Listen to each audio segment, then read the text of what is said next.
ঢাকার মিটফুটের ওই নৃশংস ঘটনাও আমাকে অবাক করে না, সত্যিই আমাকে অবাক করে না। দীর্ঘ 54 বছর বাংলাদেশ স্বাধীন হওয়ার পরেও আমরা যে স্বাধীনতা পেলাম না, এটাও আমাকে অবাক করে না।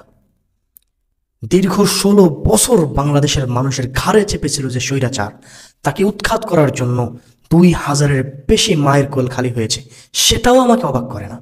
কিন্তু আমাকে কি অবাক করে জানেন? কোনটা আমাকে অবাক করে জানেন? আমি অবাক হই, বালিশে মাথা রেখে আমি কল্পনা করতে পারি না যে এত কিছু হওয়ার পরেও কিভাবে বাংলাদেশের মানুষ শরিয়া না চাইতে পারে, ইসলামী আইন না চাইতে পারে, ইসলামী আইনের পক্ষে কথা না বলতে পারে। গণতন্ত্রের জাতাকলে পিষ্ট হতে হতে দেশের মানুষ এক বিভীষিকাময় অবস্থার মধ্যে আছে, অথচ তারা শরিয়া যেতে পারে না।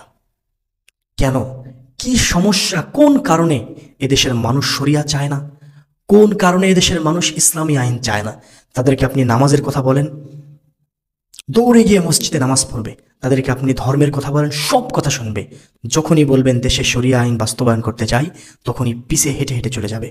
কারণ কি? দেশের মানুষ ইসলামের সবকিছু মানলেও শরিয়া কেন মানতে পারে না?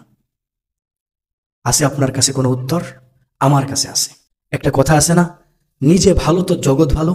এদেশের মানুষ জগৎকে ভালো করতে চায়, নিজে ভালো হতে চায় না।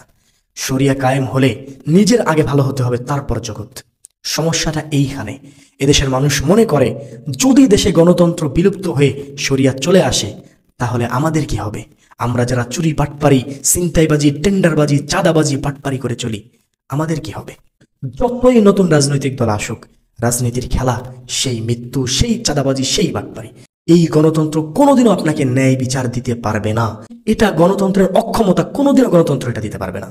পশ্চিমা বিশ্ব যতই আপনাকে স্বপ্ন দেখাক, ওরা নিজেরাই এর ভুক্তভোগী। আপনাদের কাছে আমি প্রশ্ন রেখে গেলাম, বলুন তো, এত নৃশংসভাবে পাথর দিয়ে রাস্তার মাঝখানে যে ঘটনা ঘটালো, এই ঘটনার শাস্তি কি এই গণতন্ত্র 24 ঘন্টার মধ্যে বাস্তবায়ন করতে পারবে? প্রকাশ্যে পারবে না। গণতন্ত্রের সেই ক্ষমতা নাই।